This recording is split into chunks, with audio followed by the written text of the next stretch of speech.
friends and fellow nature journalers. I am Marley Pfeiffer, and this is the Nature Journal Show, where you tune in every week to get tips, tricks, and techniques to help you get more out of your nature journaling.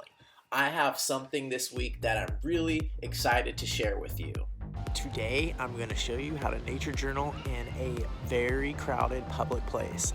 A literal zoo. I'm at the San Diego Zoo, one of the most crowded nature places I know of. So I'm going to give you 10 tips for how to nature journal in crowded public places such as a zoo.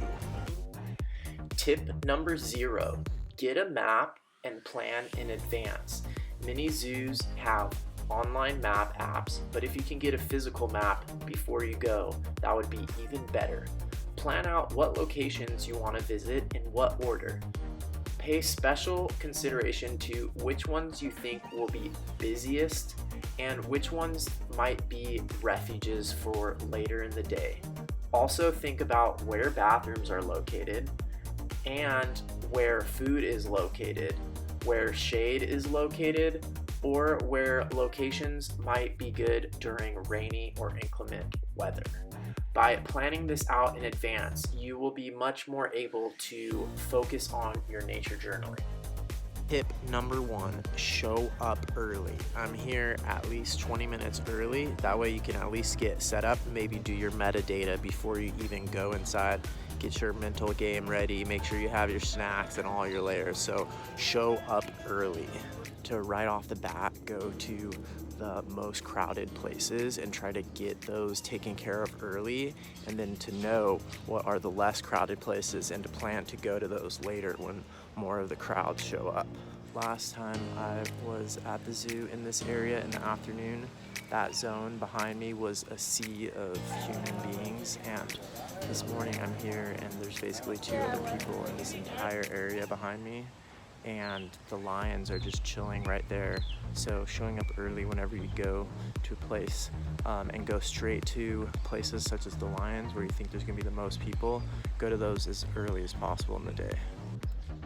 Another thing to try at zoos in particular is to go early in the morning to the animals that you know are more likely to be out in the morning. For example, this serval cat right behind me is more likely to be out early in the morning. Also, as you can see, it's walking around looking for food. So a lot of times when you go to a zoo or an aquarium, try to know what the keepers are doing. So if the keepers are giving food early in the morning for things, then you're more likely to see activity. Certain aquariums have feeding hours. If you know when those feeding hours are, plan for those.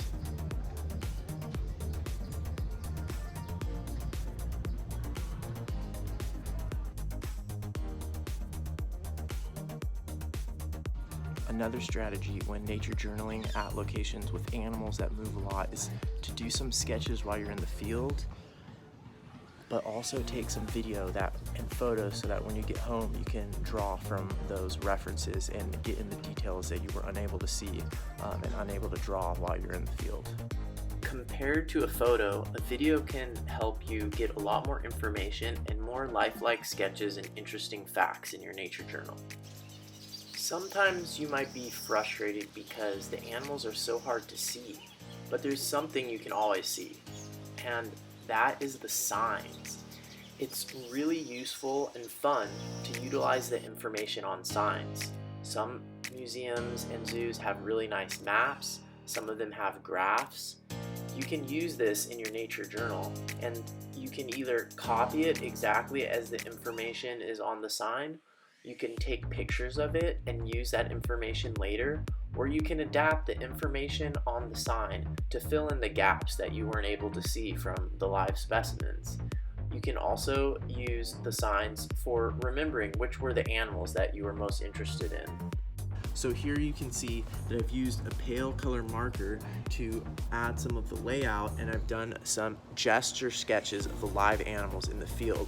That way, when I get home, I can do the more detailed things such as color. I can add some research information here, and I can also add colored pictures and do the lettering. So that's one trick when you're out there in the field. You can do some of your layout and add to the information later from signs or from photos. Make sure to take care of yourself and before it's too late in the day. Get some food, get a coffee, treat yourself. Don't burn out too early unless your plan is to leave halfway through the day. So far I've been in the really less crowded spots, and now I'm working my way back, and pretty much the whole zoo is going to be pretty crowded here soon.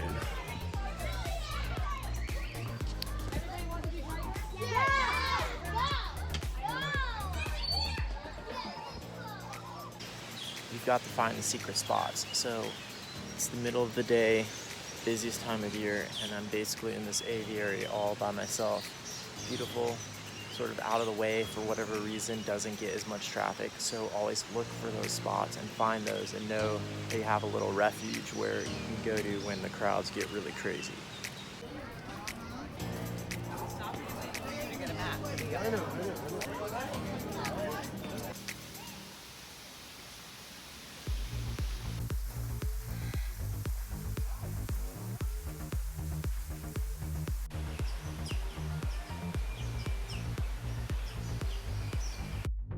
Even if you have a spot away from the crowds, I recommend bringing earplugs or sound canceling headphones to help you focus during the noise.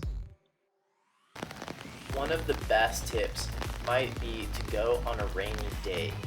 Especially at zoos, there will be few people and the animals are often active.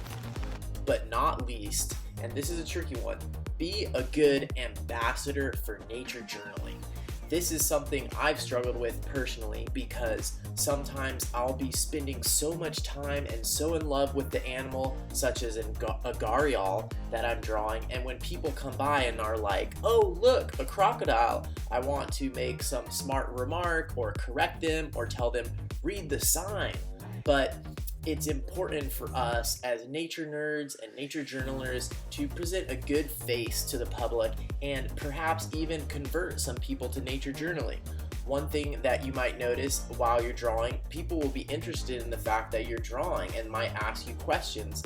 It's easy to be so focused on your nature journaling that you don't want to provide civil answers to people, but it's really important, and especially with kids who are often the ones that express the most interest, share some of your pages with them. Explain a little bit about what you're doing, and maybe you can spread the love of nature journaling to other people and make the public really accepting of what we're out there trying to do. Is there a nature journaling place near you that is a little bit too crowded and a little bit too public for your taste? If so, mention it in the comments down below. And if you got some value from the tips in this video, give it a thumbs up and subscribe to the channel. And if you can't wait all the way until next Wednesday for the next episode of the show, check out these 2 episodes here.